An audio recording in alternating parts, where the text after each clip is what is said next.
En el nombre del Padre, y del Hijo, y del Espíritu Santo. Amén. Ven, Espíritu Santo, llena los corazones de tus fieles, y enciéndenos el fuego de tu amor. Envía, Señor, tu Espíritu, y todo será creado, y se renovará la faz de la tierra. Espíritu Santo, fuente de luz, ilumínanos. En el nombre del Padre, y del Hijo, y del Espíritu Santo. Amén. Muy buenas noches, sean todos bienvenidos a nuestra reunión semanal, nuestras catequesis permanentes. Cada mes tenemos, bueno, cada semana tenemos catequesis y cada mes vamos cambiando un poquito la idea del curso. A veces son cursos bíblicos, a veces son cursos fundamentales de teología, a veces son cursos hasta de filosofía, hemos tenido por allí con un poquito de la bioética y demás.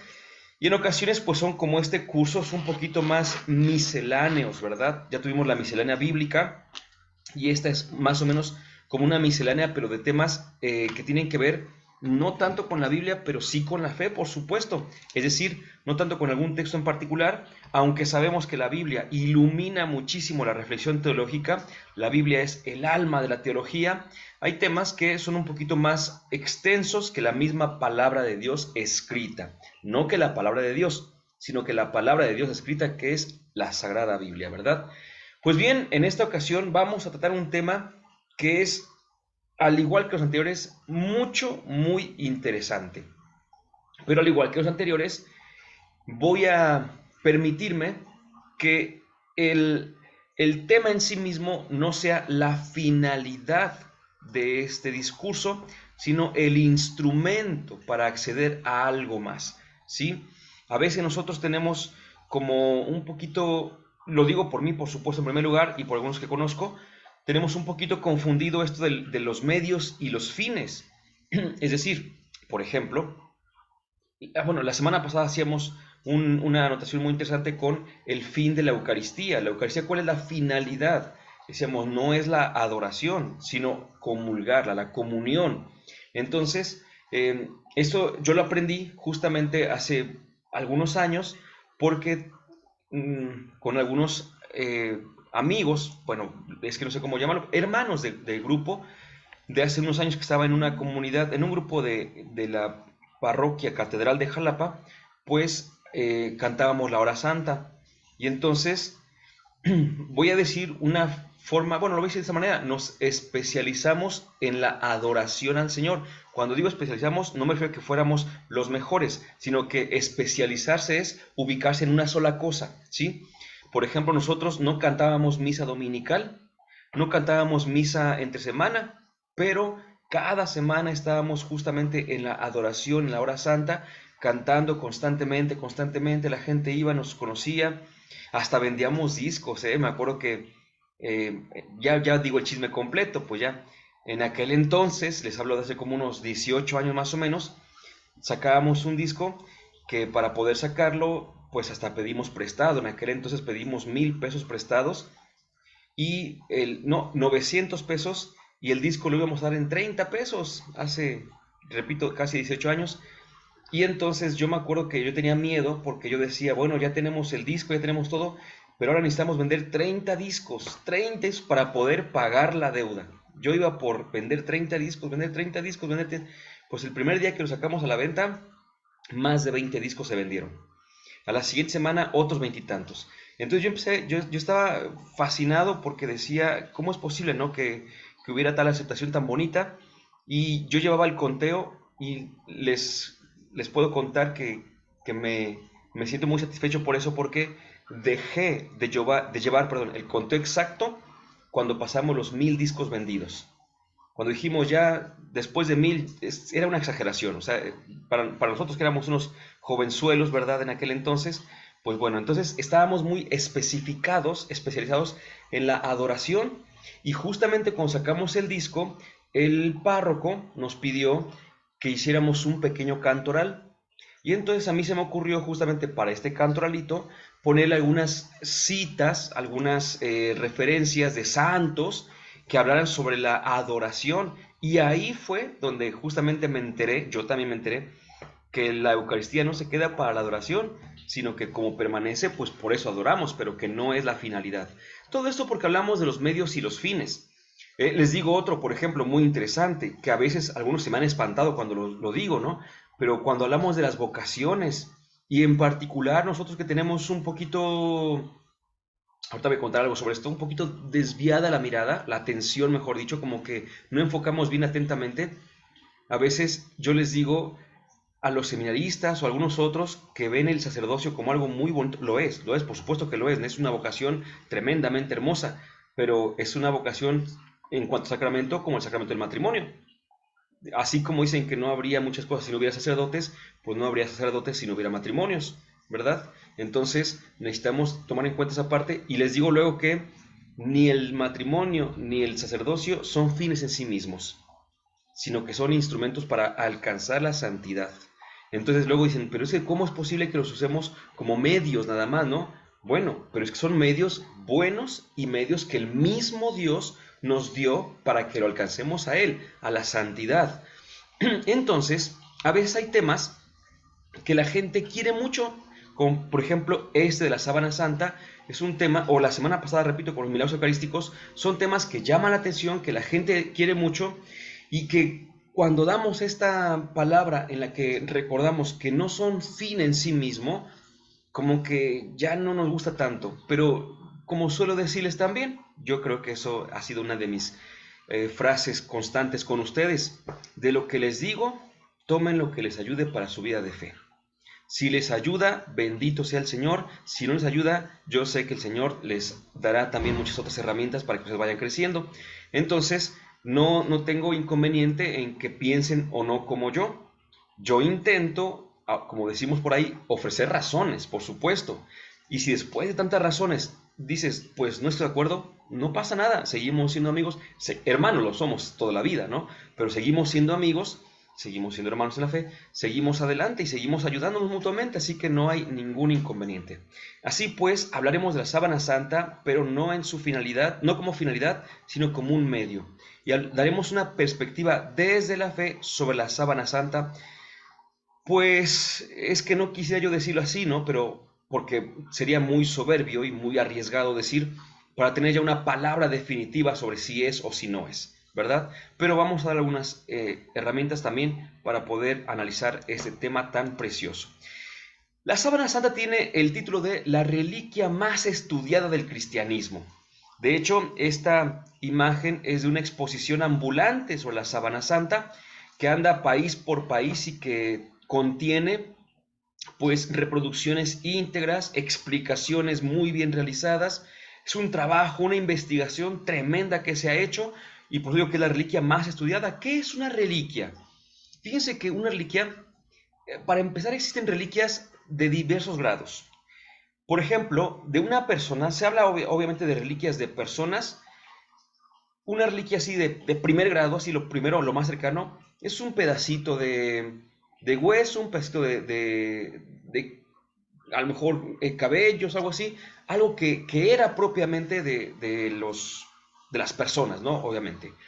Reliquias de segundo grado son reliquias que han estado en contacto con las personas, que en este caso, por ejemplo, el, voy a poner un ejemplo de nosotros, el gorrito de San Rafael, las vestimentas de San Rafael Guízar, pues todo eso no son parte del cuerpo de la persona, sino que han estado en contacto, ¿verdad? Y pues hay ese tercer grado, que por ejemplo, alguien decía, bueno, ¿y esta reliquia cuál es su valor? Bueno, pues es una estampita que alguien puso en la ropa de San Rafael Guízar, y entonces ya no es ni primer grado porque no es su cuerpo, ni es segundo grado porque no es la ropa que él usaba directamente, sino que pues por así decirlo la acercaron y la tocaron una con otra, ¿no? Y bueno, yo me acuerdo por ejemplo que cuando se acercaba tanto la beatificación como la canonización de nuestro santo San Rafael Guízar y Valencia, recuerdo mucho pues que se empezaron a vender sus reliquias justamente, ¿no? Y algunas reliquias que fueron distribuidas en parroquias, esas no se vendieron, sino que fueron distribuidas en las parroquias, se llamaba algunas ex ossibus. A lo mejor han escuchado eso, ex ossibus, que significa que es el hueso de la persona, ¿verdad? Pues alguna parte de un huesito de sus 206 o 207 huesos, no recuerdo cuántos tenemos todos, se machaca, por así decirlo, y una partecita se da a las personas, ¿no? Entonces, no son reliquias de primer grado, son propiamente parte del cuerpo de la persona. Y en este caso, Se le llama, insisto, la sábana santa la reliquia más estudiada. ¿Por qué? Porque de acuerdo con cierto grupo dentro de la fe, pues esta sábana es la que estuvo envolviendo el cuerpo de nuestro Señor Jesucristo, ¿verdad? Entonces, por eso es una reliquia, porque estuvo en contacto con el cuerpo de nuestro Señor, y pues es tan impresionante y tan importante que ya sabemos, lo digo, me anticipo, pero ya sabemos que se ve la figura, en este caso en la imagen que tenemos aquí, se ve aquí a la izquierda, en el cuadro que está de frente, se ve a la izquierda el famoso rostro. Aquí vemos el cuerpo hacia abajo, vemos cómo tiene las manos, pues como en forma de cruz o más abajito por su abdomen, por así decirlo, sus piernas y vemos, obviamente ya bajo el estudio, se puede observar muchas más cosas en este lienzo. Por ejemplo, se han encontrado rastros de polen, se han encontrado el mismo tejido de este lienzo también se ha estudiado a fondo. Por eso se dice que la sábana santa es la reliquia más estudiada y por muchos especialistas. Aquí ya estoy abriendo campo, ¿eh? Cuando digo muchos especialistas de distintas áreas, recuerden eso, ¿eh? Bueno, ¿qué es propiamente la sábana santa entonces, no? Hasta me voy a permitir aquí hacer una lectura que aparece, fíjese, no la voy a leer como dato oficial, no. La voy a leer de la famosa enciclopedia de internet que llamamos Wikipedia, pero no la estoy leyendo como una fuente, ¿eh? No vayan a decir, mira, Sergio tiene sus fuentes en Wikipedia, no, sino que cualquiera que quiera buscar qué es la sábana santa, con lo primero que se va a encontrar es con esto. Por eso lo voy a leer, porque cualquiera que se quiera acercar a conocer la sábana santa es lo primero que va a encontrar. Por eso lo voy a leer, ¿eh? No crean que es mi fuente así más fuerte para hablar de la sábana santa, no. Dice, el sudario de Turín, también conocido como la síndone, la sábana santa o el santo sudario, es una tela de lino que muestra la imagen de un hombre que presenta marcas y traumas físicos propios de una crucifixión. El sudario mide 436 centímetros por 113 centímetros. Se custodia en Turín, en la capilla de la Sábana Santa, construida expresamente para ese fin a finales del siglo XVII, durante el reinado de Carlos Manuel I de Saboya, una obra maestra del barroco italiano finalizada por Guarino Guarini, que se encuentra dentro de un complejo de edificios que incluyen la catedral, el Palacio Real y el Palazzo Chiablese. Bueno, es lo que se dice, ¿no? Una tela de lino, para empezar. O sea, lo que nos vamos a encontrar, si vamos a ver a la sábana santa directamente, porque hay muchísimas copias en el sentido negativo de que alguien quiso copiarla, pero también en el sentido positivo de que alguien le hizo una copia para que los demás pudieran ver cercanamente cómo es, aunque no tuvieran la posibilidad de ir a Italia, ¿no? Por supuesto. Pero, ¿con qué nos encontraríamos? Bueno, repito, con una tela de lino. Y esa tela de lino mide aprox, ¿verdad? Ya dijimos exactamente, pero 4 metros por un poquito más de 1 metro. Es una tela muy grande, por supuesto. Y esta tiene la peculiaridad de que tiene como impresa una cierta imagen, ¿verdad? Que se ha dicho, bueno, que esta imagen coincide primero con la de un varón y que este varón coincide con que fue torturado, específicamente que fue crucificado. Esto se sabe porque hay ciertas huellas, por ejemplo, miren, aquí exactamente a la mitad, donde está el puntero del mouse, espero que vean el puntero del mouse, a la mitad se ve la cabeza, vemos cómo está de aquí, de la mitad para la izquierda, está lo que viene a ser el frente, aquí se ven los ojos, la nariz y demás, y para la derecha está la vista de la espalda, es decir, la sábana le cubría así por arriba el frente y la espalda. Y se puede observar incluso, ¿no? Aquí las famosas manchitas como gotitas que pues el estudioso dirá, aquí en la frente se ven gotas como si hubieran goteado la sangre mediante piquetes. El creyente dirá la cruz de espinas, por supuesto, ¿no? Aquí el estudioso dirá, fíjense aquí cerca de la palma, un poquito más arriba por la muñeca, se ve una incisión de una herida punzocortante. Y pues el creyente dirá los clavos de la cruz, ¿no? Entonces, también incluso regreso por acá, en esta representación o dramatización, vemos justamente que hay aquí una lanza muy grande, ¿verdad? En el esqueleto que está sobre la mesa, porque también por aquí se dice, bueno, aquí se puede observar que se tiene como una perforación en el costado, y es lo que dirá el estudioso, y el creyente dirá, pues la lanzada del costado, ¿verdad? Entonces como que todo va coincidiendo, por supuesto, ahora sí que de pies a cabeza va coincidiendo, y se dice, bueno, pues, ¿ante qué nos encontramos? Al día de hoy, obviamente, tenemos las dos posturas. Hay gente que dice que nos encontramos ante la sábana que envolvió el cuerpo de Jesús, y cuando murió y fue sepultado, y hay gente que dice que nos encontramos frente a un fraude. Tenemos que hacer un poquito la historia para poder entender esta parte, muchachos. A ver, vamos a hacer un poquito la historia. En primer lugar, la historia de la sábana santa, los estudiosos creyentes no pueden ir más allá de la segunda mitad de la Edad Media. Nos encontramos en los siglos, la segunda mitad es a partir del siglo X, pero no estoy diciendo que sea del siglo X u XI, sino incluso un poquito más cerca de nosotros, ¿no? Hasta 11 o 12 incluso, ¿no? Se empieza a buscar cuando tenemos ya informes de la existencia de esta sábana. Y pues resulta que estrictamente se pierde los informes al llegar ni 1000 años atrás, ni 1000, ¿ok? Y entonces, ¿por qué se afirma que es la sábana que envolvió? Bueno, por testimonios, ¿sí? Ahora, vamos a ver entonces, ¿qué es esto de los testimonios? Que nosotros, evidentemente que aceptamos muchas veces y de muchas maneras distintos testimonios, pero pensemos en este, ¿no? Resulta que seguramente, híjole, esto que voy a decir a continuación es una cosa muy buena. La Verónica. Yo creo que todos hemos escuchado de la Verónica, ¿verdad? A ver, vamos por partes, vamos por partes. Hay una leyenda, sí, de una mujer, sí, llamada Verónica, sí, que ya saben ustedes, le puso a Jesús mientras iba a ser crucificado, le puso en su rostro un paño, y este paño de repente tenía grabada la cara de Jesús, el rostro de nuestro Señor.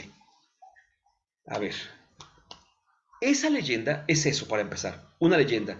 De hecho, en este mismo canal de YouTube, uno de los primeros videos que subimos fue justamente el de la Verónica, para decirles que la Verónica no sale en la Biblia. Entonces, ni siquiera forma parte de la tradición de la iglesia. Cuando hablamos de la tradición de la iglesia, solemos decir, es una tradición con mayúscula. En cambio, dentro de la iglesia ha habido muchas tradiciones con minúscula. La tradición, hagan de cuenta que la tradición oral de la iglesia es tan fuerte como la tradición escrita de la iglesia. La tradición escrita la llamamos Biblia, pues la tradición oral es la que va de generación en generación y ahí va hacia adelante. Pero las tradiciones se dan dentro de la misma iglesia y van surgiendo muchas. Te voy a poner un caso muy sencillo. En la Biblia tenemos muchas veces distintas tradiciones sobre un mismo acontecimiento y a veces no nos damos cuenta. Pero te voy a poner un ejemplo sencillísimo, que podemos tenerlo para otro tema, por supuesto, la muerte de Judas. La muerte de Judas, había varias tradiciones de qué había pasado con Judas después de que vendió al Señor. Pero no teníamos certeza de nada, había tradiciones. Entonces San Mateo utilizó una tradición que decía que Judas fue y se ahorcó, ¿verdad? San Lucas nos cuenta otra tradición que decía que Judas se aventó y se destripó, por así decirlo, ¿no? Pero eran distintas tradiciones que fueron usadas para poner un mensaje. No voy a ahondar porque si no, no dejo nada para el tema de Judas, ¿verdad? Pero eso me refiero con que dentro de la iglesia hay distintas tradiciones. No es lo mismo que la tradición con mayúscula. Bueno, pues una de estas tradiciones era justamente la que decía que el Señor Jesús había dejado su imagen en algún lienzo. Y nada más para que te des cuenta de cómo a veces se desvirtúa todo, para ti y para mí, si estamos en un museo y vemos, eh, hasta lo voy a poner así, vemos una fotografía de alguien, ¿no? Y vemos junto a una persona, una mujer que está ahí observando la fotografía, y yo les dijera, mira, ahí está la Verónica, todos nosotros, el 100% voltearíamos a ver a la mujer. Porque para nosotros, Verónica es nombre de mujer. ¿Y que no siempre ha sido así? No. Porque en un origen, Verónica era una palabra compuesta que significa la verdadera imagen. ¿Sí? Entonces, fíjense nada más, por eso digo que son tradiciones. Cuando alguien decía, ahí está la Verónica, no se refería a una persona, se refería a la imagen, la verdadera imagen de Jesús. Entonces, ya con el tiempo se fue transformando y Verónica empezó a ser una mujer que le había pasado un paño a Jesús y que se había quedado con la imagen, cuando en realidad la Verónica era la verdadera imagen de Jesús, es el paño con la imagen de Jesús.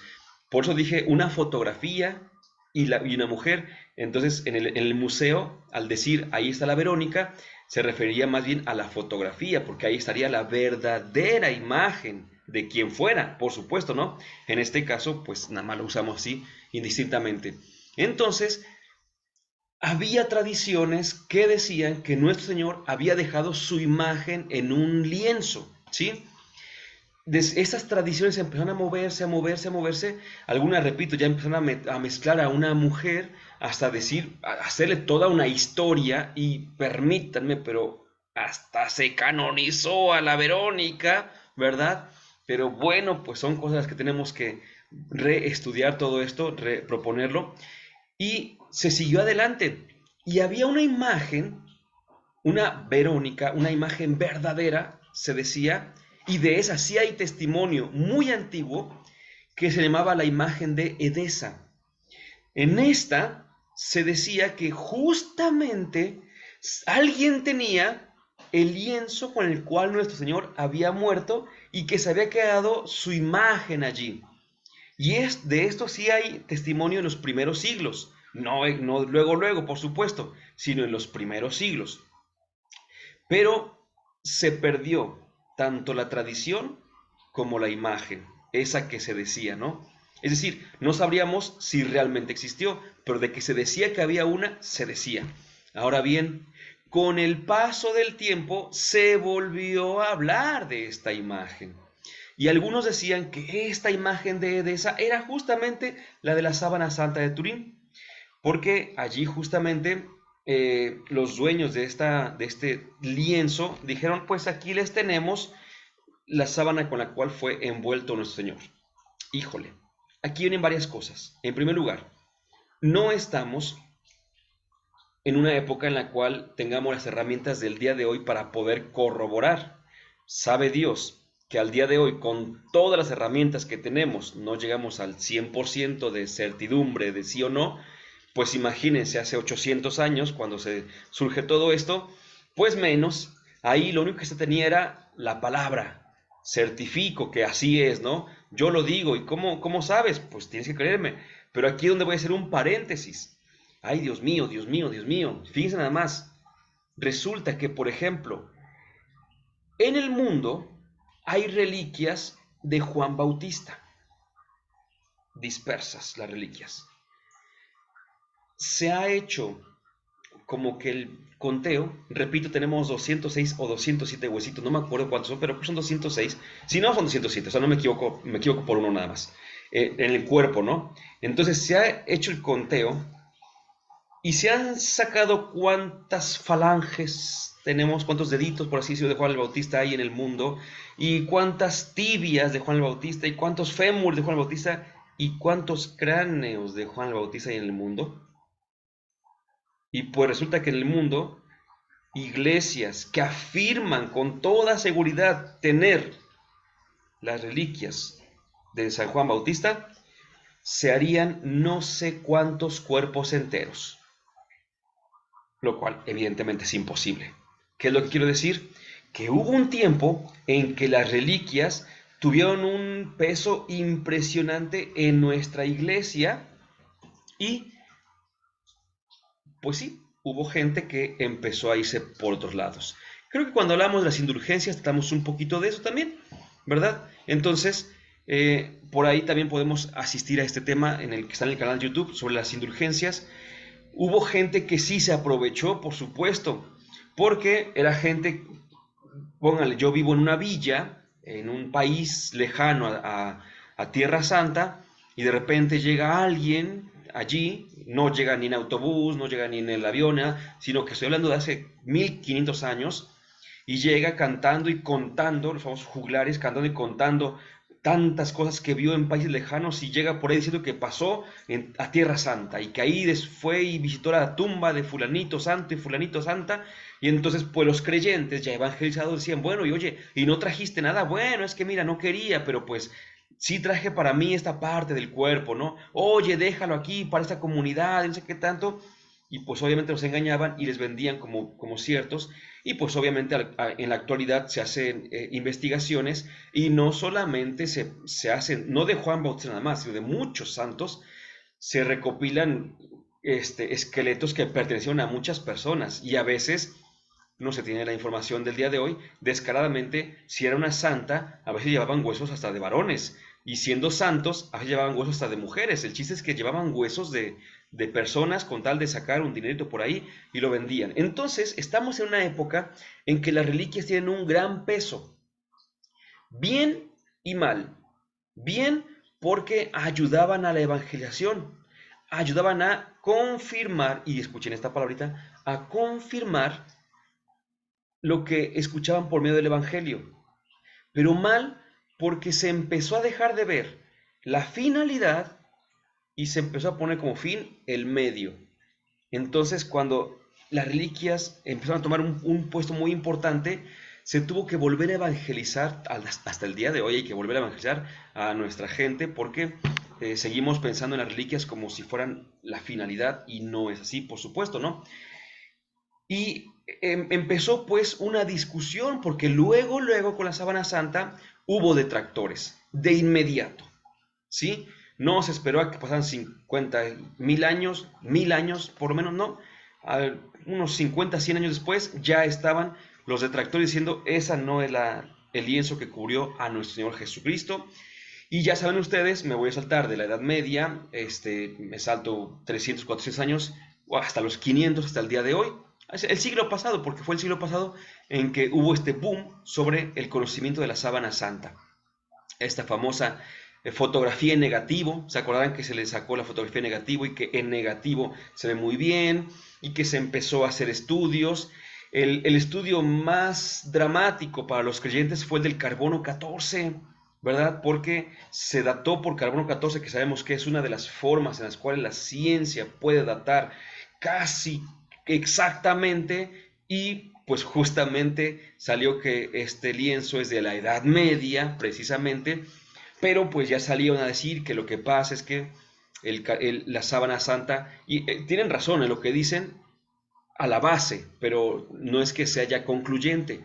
A la base es cierto que el carbono 14 funciona perfectamente bien la datación si es que no ha habido contaminación. Pero la sábana santa ha sido expuesta a muchas cosas, ¿no? A la intemperie, en su momento a la intemperie, al agua, a que la gente pasara y la tocara y demás. Hasta después sabemos que hasta hubo un incendio que pasó por allí, y todo esto hizo que, pues como se suele decir, que fuera posible que una datación del carbono 14 no fuera exacta. Lo curioso es que la datación nos lleva al momento en el cual empezó todo. Es decir, si nos dijera, bueno, no es del siglo primero, pero es del siglo III, el carbono 14 nos dijera, es del siglo III, no es del primero, pues estaríamos sí, ¿no? Pero nos lleva justamente al momento de la Edad Media en que todo empezó. Pero por ahí, repito, ha habido gente, ¿no? Que se ha puesto a investigar diligentemente y ha dicho, bueno, aquí tenemos una forma de costura que era propia de aquellos tiempos.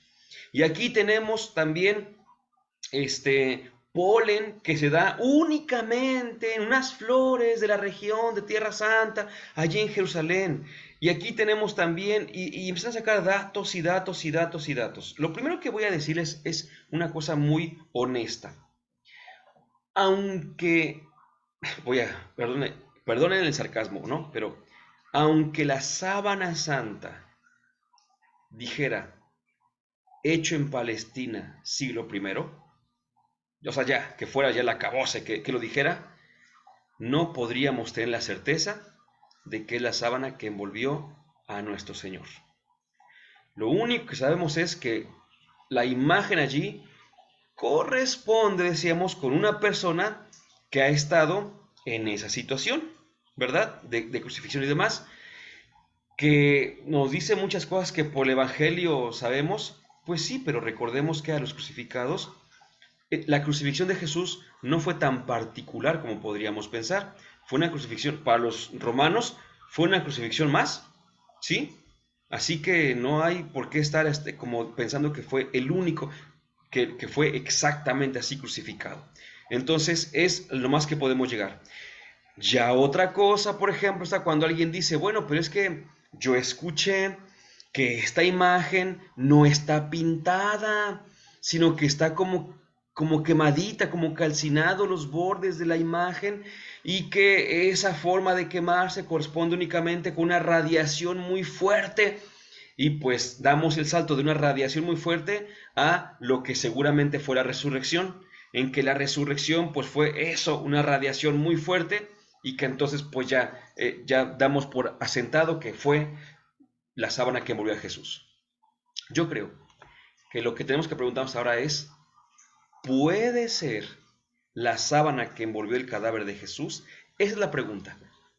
No me refiero a que nos lleve a aquella época, a que nos lleve a aquellos tiempos, a que se coincida con todo eso. No, no, no. Eso viene después. Eso confirmaría, ¿sí? La pregunta es, ¿podría ser esa sábana? ¿Realmente podría ser? Y yo quisiera decir, en primerísimo lugar, y sin que nos molestemos, ¿verdad? Por alguna situación en particular, pero yo quisiera en primer lugar que, hasta lo voy a decir como opinión mía, para que tenga menos peso, ¿sí? Porque muchas cosas que les he dicho aquí, les he dicho así son, ¿no? Aunque no estemos de acuerdo, pero pues así son. Pero esto lo voy a decir como opinión mía y eso significa que podría estar yo 100% equivocado. Pero si ustedes me preguntan, Sergio, ¿podría ser la sábana que envolvió el cadáver de Jesús? Yo tranquilamente te diría, no. No puede ser esa sábana. ¿Por qué? Porque nosotros tenemos un pequeño error. Primero, cuando interpretamos la escritura, ¿sí? Fíjense que San Juan Pablo II fue a estudiar la sábana santa. Bueno, no a estudiarla, fue a estar frente a ella en 1998, si no me equivoco. Sí, 98 fue. Y de hecho allí hizo una reflexión que quedó para la posteridad, una reflexión muy bonita y decían de él que dijo esto y que dijo lo otro. Ay, perdón, se movió aquí, no sé qué fue. Eh, pero mm, él hizo algo muy interesante. Dejó que para la sábana santa dijeran si es o no es los científicos. Como diciendo, desde la fe, él podría haber dicho lo siguiente, desde la fe no podemos saber si es, pero si me permiten, yo creo que realmente lo que dijo con eso de los científicos fue: desde la fe no quiero decir que es o que no es, porque ya se tenían varios datos como los que voy a presentar ahora y que pues bueno, aquí es el asunto.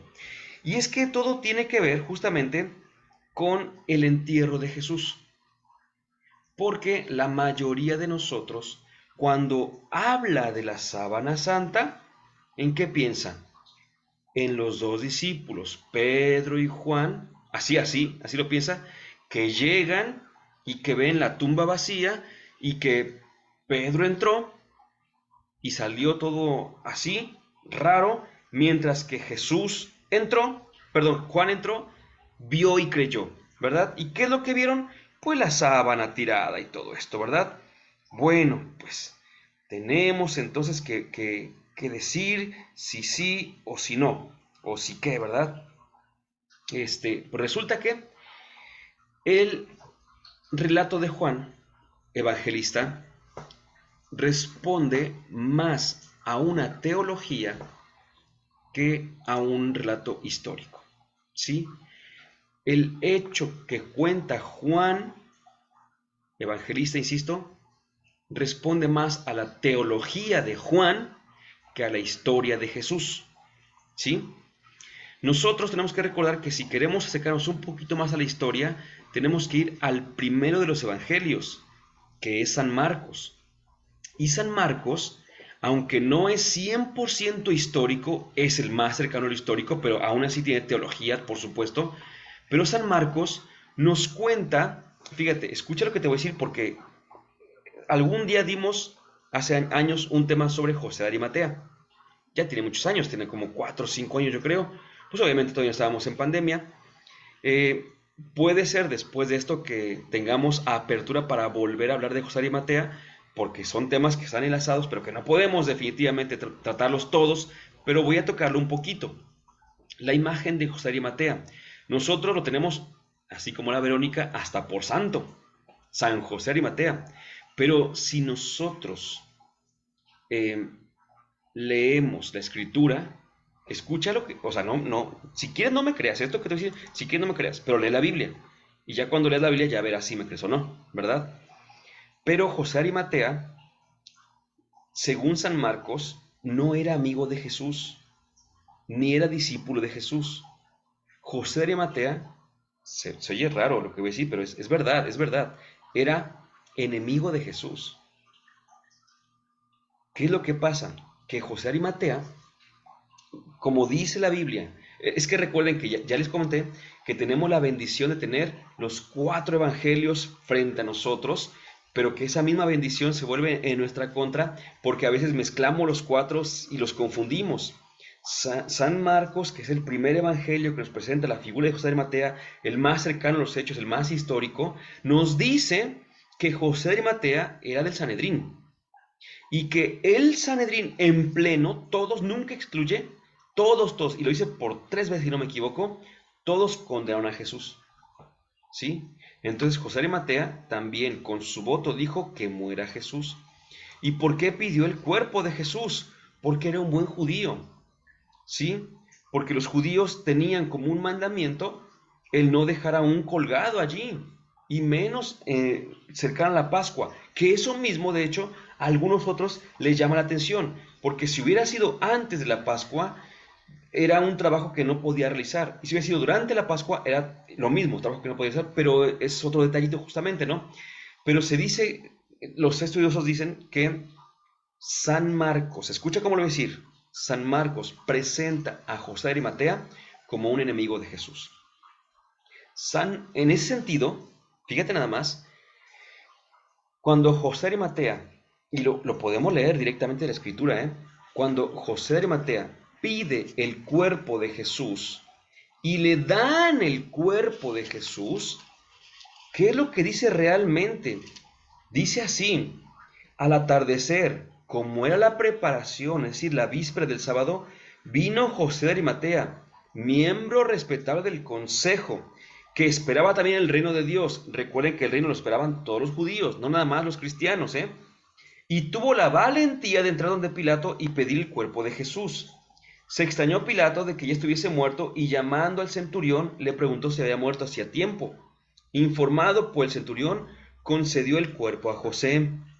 Este, escucha, compró una sábana y lo descolgó de la cruz. Lo envolvió luego en ella y lo puso en un sepulcro que estaba excavado en roca. Finalmente hizo rodar una piedra sobre la entrada del sepulcro. María Magdalena y María la de José se fijaron dónde lo ponían. A ver, escucha lo que está diciendo la Biblia, no yo. Dice que así, a las prisas, a las apuradas, cuando le dieron el cuerpo de Jesús a José Arimatea, ¿qué es lo que hizo? Mandó comprar una sábana. ¿Sí? Punto número 2, dice que lo envolvió. Pero resulta que el verbo griego que utiliza San Marcos significa no nada más envolver, así como delicadamente, sino que significa enrollar bruscamente. Desde ahí te pregunto, ¿te acuerdas la imagen de la sábana santa? Que tenía el doblecito bien hechecito, así, todo lo demás, a la mitad y que una parte para enfrente y otra para atrás, no se coincide con lo que dice San Marcos.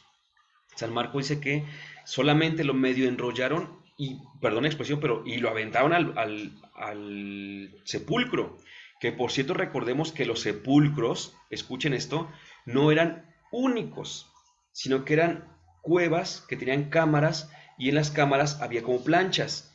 En las planchas se ponían los cadáveres o cuando se podía, ¿verdad? Se hacía todo el embalsamamiento del cadáver, por así llamarlo, toda la preparación del cadáver para que se quedara bien puestito. Cuando no, simplemente se ponía así y ya, hasta ahí, ¿no? Otro tema que habría que ver también sobre los ritos funerarios de los judíos, pero bueno, más adelante. Entonces, se quedaba allí y más, por supuesto, los cuerpos de los ajusticiados por la ley romana en este caso, se quedaban allí un año. Y en ese año el cuerpo, la carnita se desintegraba y solamente quedaban los huesos. Y un año después se le daban los huesos a la familia. En ese momento no se le daba el cuerpo ni a la familia, ni a los seguidores, ni a nadie cercano al recién fallecido, bueno, recién muerto, porque podrían hacer de ese cuerpo todo ¿cómo llamarle? Pues un signo, un símbolo de la libertad y demás. Entonces no se les daba, sino que se dejaba descomponer allí. Por eso es que algunos afirman que justamente es lo que pasó con el cuerpo de Jesús. Nosotros tenemos ya una idea muy lejana, que es la de San Juan, repito, porque en el pasaje de San Juan, ¿quiénes están allí al pie de la cruz? Pues está casi todos los discípulos y la Virgen y todos ahí los creyentes al pie de la cruz. Y José Arimatea ya dice que era su discípulo y que llegó con Nicodemo, que nada más lo conocemos por Juan Evangelista, y que llevaron inciensos y aromas y perfumes y eran kilos y kilos, y hacen todo un cortejo y no lo ponen ahí en un sepulcro que estaba excavado, sino que lo llevaron, lo entraron en un jardín. No, eso es teológico, eso es teológico. Entonces, pero nosotros tenemos más esa idea que la idea más cercana que fue, pues lo voy a decir así, no, lamentablemente para nosotros que respetamos al Señor, pues fue un entierro común y corriente, ¿verdad? Y hasta eso, ni tan común, porque nada más lo pusieron allí y ya, ¿no? A las prisas lo enrollaron, lo metieron y ahí se quedó. Entonces, primer punto. Segundo punto, conforme va pasando el tiempo, van pasando los años, San Mateo ya va diciendo cosas distintas, ya a José Arimatea dice que era un hombre rico y no sé qué tanto, San Lucas ya dice que era discípulo, pero oculto, ya San Juan ya casi lo hace obispo, ¿no? de Jerusalén, a José Arimatea, pero originalmente, repito, era un enemigo de Jesús que lo había enterrado. Ahora bien, esto a nosotros pues no nos debe causar ningún conflicto, ¿no? Sino que debe invitarnos a estudiar más cercanamente lo que realmente es ¿cómo se llama? Es el relato en sí mismo. ¿Qué quiere decir el relato? No qué dice, sino qué quiere decir. Si ustedes me preguntan a mí entonces, avanzando un poquito, porque de hecho es importante decir lo siguiente, el cuerpo de Jesús, todavía hay autores muy atrevidos, muy atrevidos con qué pasó con el cuerpo de Jesús.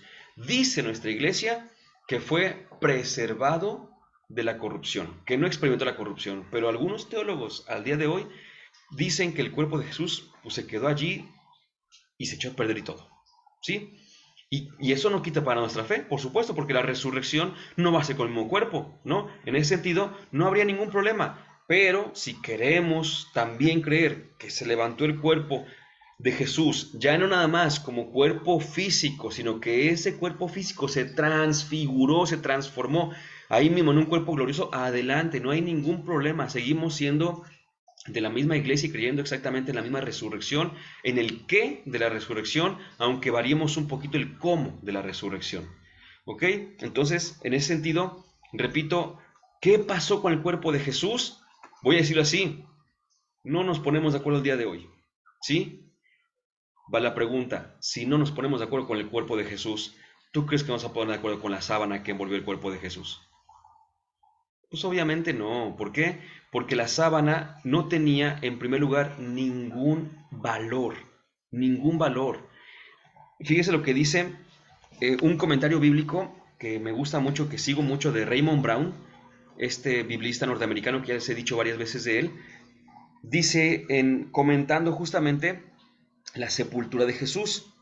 Eh, Bueno, de hecho, desde José de Arimatea dice, José aparece aquí como un judío piadoso, miembro prominente del Sanedrín que por simpatía o por respeto a Deuteronomio 21-23 procuró enterrar a Jesús. Escucha, fíjate cómo lo dice, discretamente, pero lo afirma. Por simpatía o por respeto a la ley, no a Jesús, a la ley, al Deuteronomio, dice, procuró enterrar a Jesús. Continúa, Mateo hace de él un discípulo cristiano rico. Mateo, pero Marcos no, ¿sí? Y escuchen esto, dice el cuerpo. Bueno, el cuerpo, Marcos usa el término griego toma, cadáver, que significa el que ha fallecido. La sábana, está comentando versículo por versículo, vamos al 46, y dice así, sábana, el sudario fúnebre, y fíjate lo que dice, que difícilmente podría identificarse con la sábana de Turín del siglo XIV. Difícilmente podría identificarse, ¿sí? Por eso decía que para mí que cuando Juan Pablo Santo dijo que nos ateníamos a lo que dijeran los científicos con todas sus investigaciones y sus resultados, pues a final de cuentas, aunque, repito, aunque los científicos dijeran, sí, hemos llegado a la certeza plena de que esta sábana perteneció al primer siglo, perteneció a la época y al tiempo de Jesús, a la cultura de Jesús, y que hubo un crucificado allí, que tenemos como ciertas quemaduras como que por radiación, aunque dijeran todo eso, imposible afirmar que es la que envolvió a Jesús.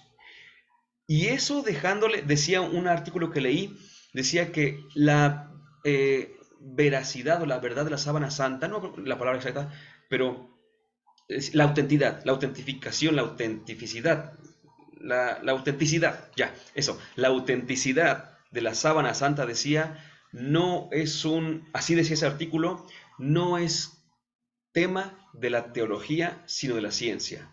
Yo creo que es todo lo contrario. Yo creo que esto, ¿por qué? Porque la ciencia, bueno, más bien no todo lo contrario, sino que la ciencia nos va a dar muchísimos datos, pero al final la teología va a tener la última palabra. Y la teología me refiero al estudio bíblico. Y la Biblia nos dice que es 90 y tantos por ciento imposible que sea la sábana que envolvió el cuerpo de Jesús. Porque si fuera esa, tendría la imagen de Jesús, pero toda chueca. Porque nada más fue envuelto, así nada más porque sí, ¿no? Si fuera esa, tendría otras marcas que no vienen así. Si fuera esa, no sería la de Juan. Si fuera esa, es decir, la misma Biblia nos dice que la verdad es que no podría ser. No, o sea, yo por eso digo, se los digo si quieren, repito, como opinión. Pero la verdad es que, ni modo, ¿no? San Juan Pablo II, cuando les digo que fue y que rezó ante esta reliquia, sí se fue muy prudentemente por un ladito, Pero decía, hizo una expresión que a mí me gustó mucho, y decía que esta es como un espejo del Evangelio. Y yo dije, yo creo que ahí radica más su valor, más que como reliquia auténtica, como una catequesis para nosotros. Porque el mismo Juan Pablo II decía, porque esta sábana nos recuerda que Jesús sufrió, nos recuerda que Dios fue misericordioso con nosotros, que el amor que tuvo por nosotros el Señor, que es único y trino, se ve reflejada hasta el extremo de dar la vida. Entonces yo digo, qué hermoso. La sábana santa es más una catequesis que una reliquia. Pero si hablamos de reliquias, quiero decirles algo más. Empecé diciéndoles que hay reliquias de primero, segundo y tercer grado, y que las reliquias de primer grado tenían que ver con el cuerpo de la persona, del santo. Pues yo creo que si queremos realmente acercarnos a una reliquia, pues podremos acercarnos a los más pequeños y desfavorecidos, porque ellos forman el cuerpo de Cristo. Y son el cuerpo de Cristo, ellos son reliquia de Cristo. Podemos ir a ver la sábana santa las veces que quieran, pero si no nos sentimos invitados a hacer algo concretamente por los que están a nuestro alrededor, habremos gastado no sé cuánto dinero. Si fuimos a ver la exposición itinerante, ambulante, gastamos la entrada, gastamos en pasajes y gastamos tiempo. Y si fuimos a ver la original a Italia, bueno, que cuando se expone no siempre está expuesta, pues gastamos también el tiempo, el espacio, el dinero y todo eso, porque de nada vale ver una reliquia de segundo grado o una representación de reliquia de segundo grado si a la reliquia de primer grado no le hacemos nada de caso. Creo que el Señor nos quiere también, además de catequizar con la sábana santa, nos quiere invitar a que volteemos otra vez a ver a quienes formamos su cuerpo. Como decía Juan Pablo, primero, en casa todos tenemos a alguien que necesita una palabra de ternura. Ya desde ahí, ya desde casa. Dulce Madre, no te alejes, tu vista de nosotros no apartes. Ven con nosotros a todas partes y nunca solo nos dejes. Ya que nos proteges tanto como la de la Madre, haz que bendiga el Padre, el Hijo y el Espíritu Santo. Amén.